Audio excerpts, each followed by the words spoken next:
Sangkut ekor Syarin. Ekor. Sangkut ekor. Mata siapa oi? Hei. Sangkut ekor Syarin. Ih.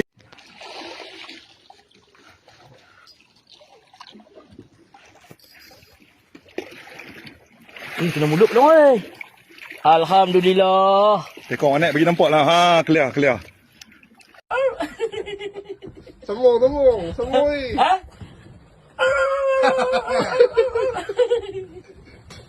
Kasar.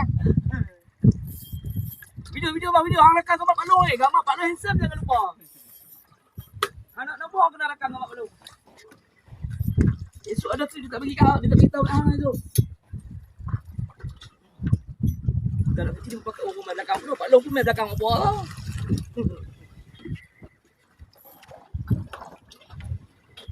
Dia gambar.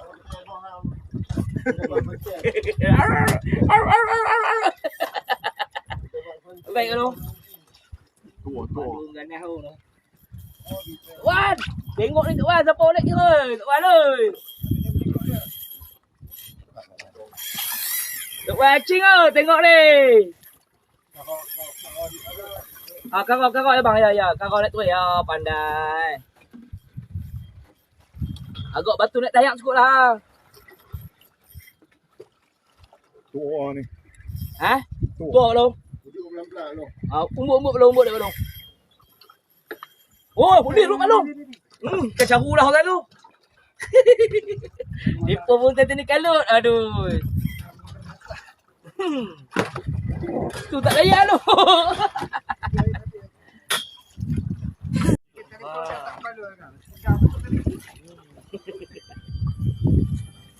Sampai dah leader dia.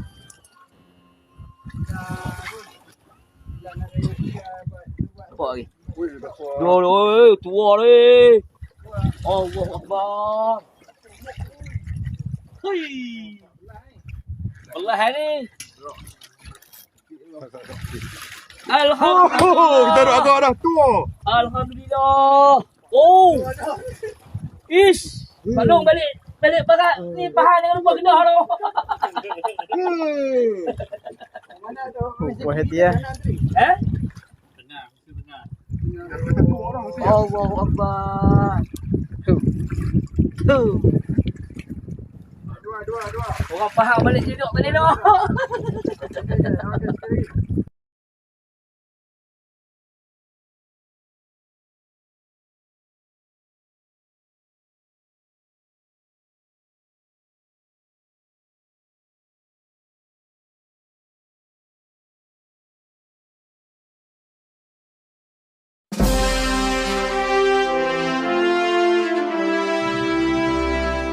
Alah, kena balik awal pula. Awan. Hujan. Kena balik awal. Nak tepuk. Tepuk dalam balong nak. Lagi mana? Lagi ada apa ah. Hebat. Wah ni balik goreng sedap bang ni. Hidup je. Tak bawa oksigen. Hidup boleh. Ni. Tunggu dulu sampai hari ni boleh buat. Oh, boleh buat hambuk tu. Lupa lagi. Oh, hang putih hak tu, hang putih. Kejam suku apa.